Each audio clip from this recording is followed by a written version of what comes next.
now we're going to look at the sixth saying on the cross. So in the Gospel according to Saint John, disciple John believes that the last saying is, we see in John chapter 19 verse 30, so when Jesus had received the sour wine, he said, "It is finished," and bowing his head, he gave up his spirit. So according to Luke, the last saying is, there's one more, so that's why there are 7 sayings on the cross. But according to John, disciple John, this is the last saying. So when Jesus had received the sour wine, he said, "It is finished," and bowing his head, he gave up his spirit. So this is a shout of victory. When Jesus says it is finished, it means the sacrifice is over. The living sacrifice is over. He has run his race perfectly.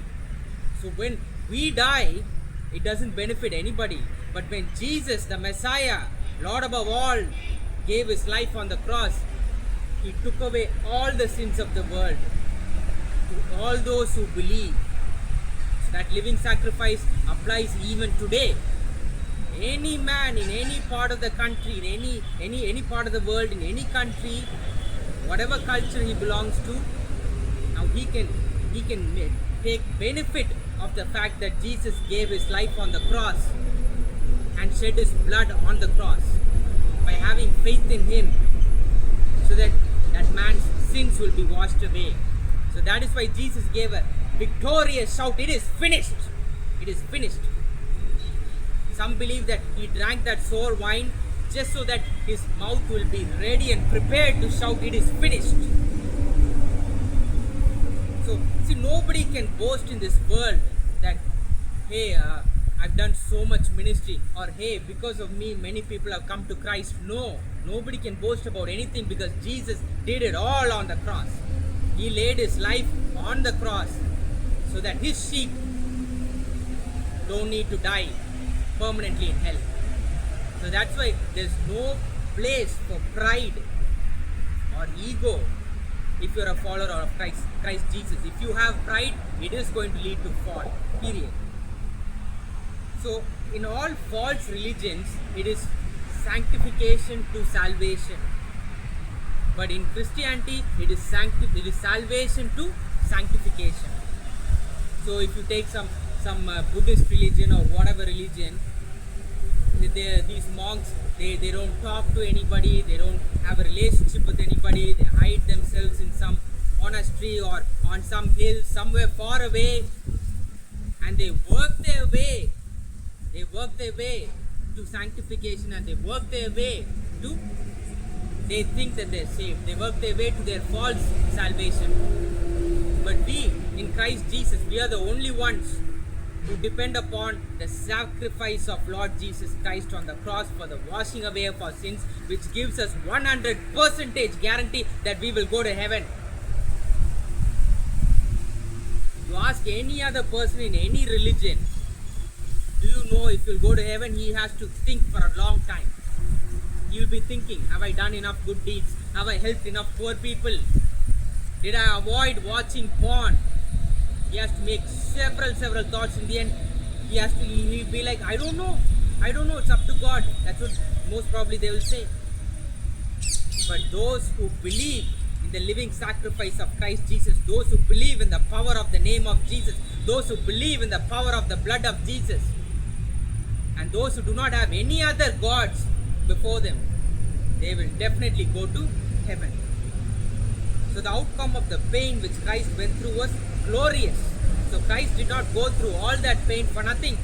The outcome was completely glorious.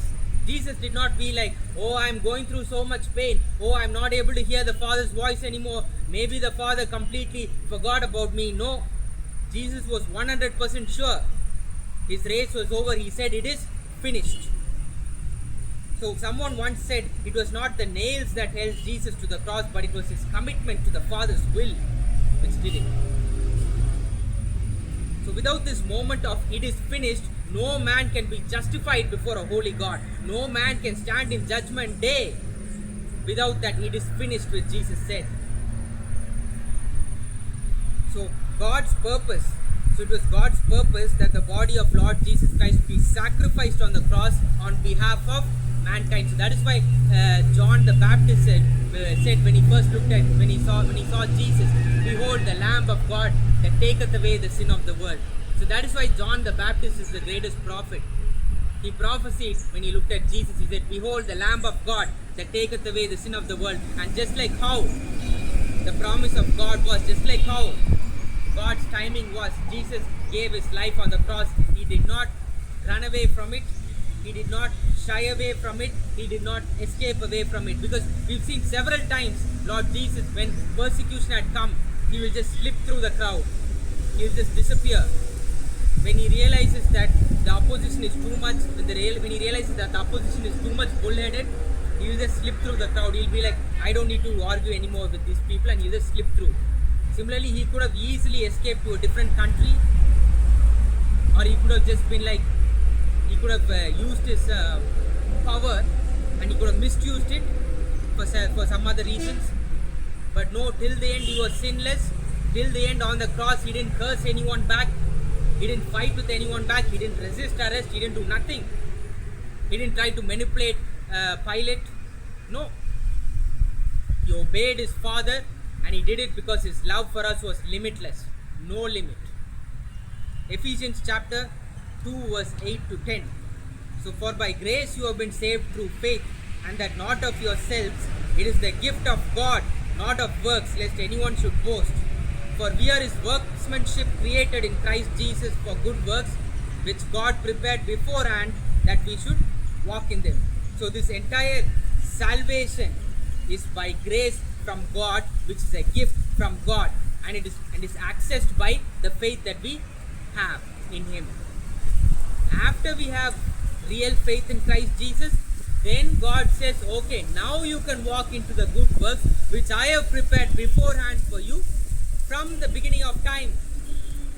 So you can't just say, without this salvation package, I'm just going to start doing good works for the people, and I'm going to help the poor, I'm going to do lots of charity. No.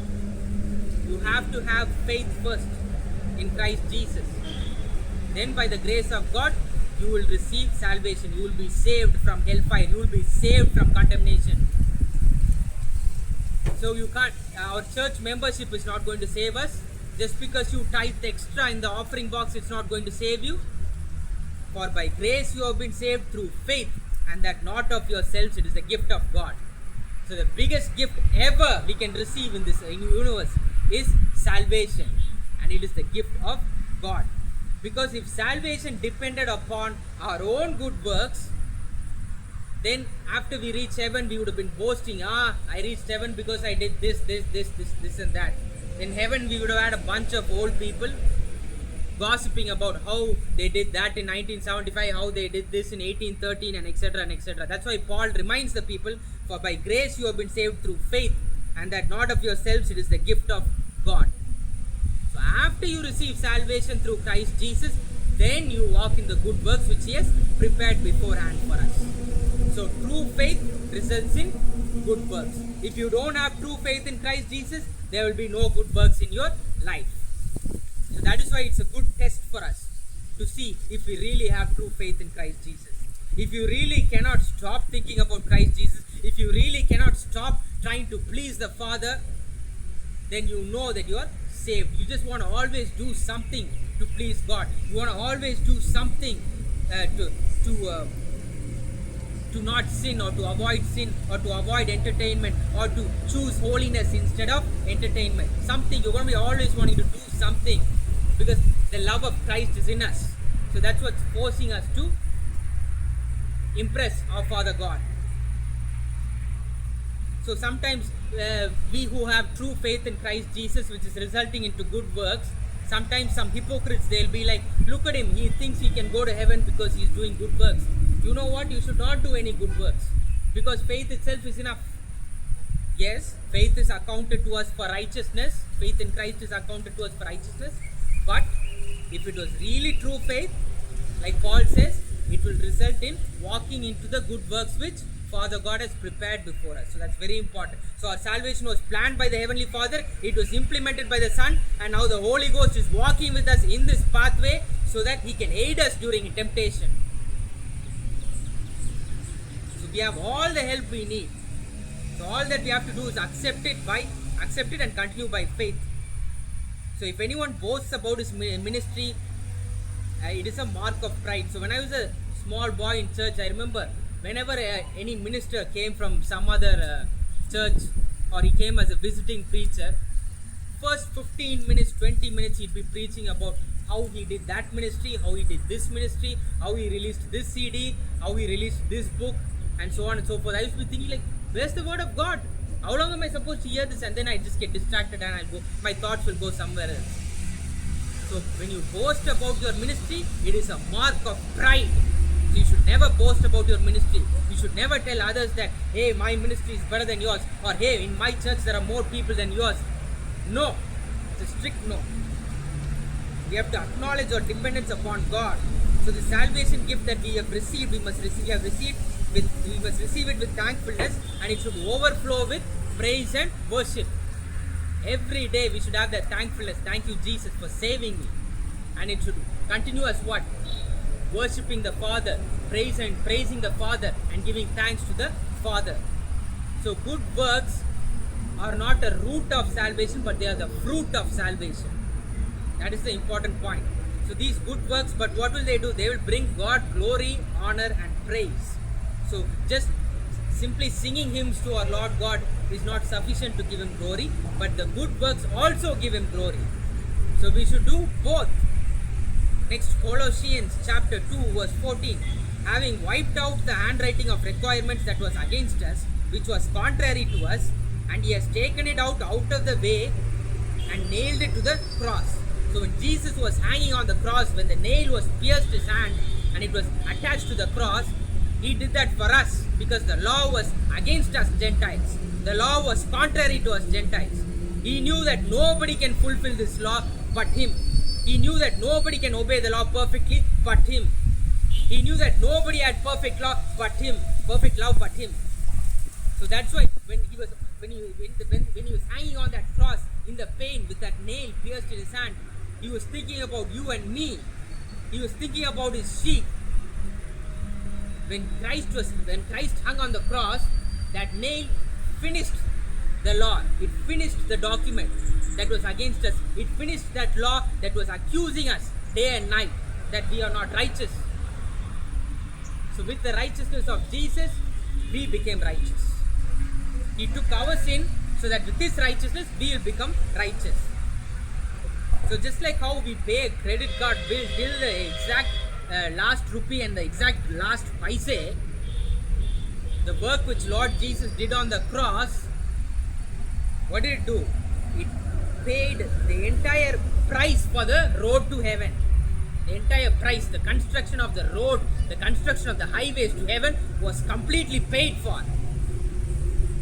I love how God had this system in which, in the law, he challenged man to become righteous by himself, by his own effort, which involved some physical work, right?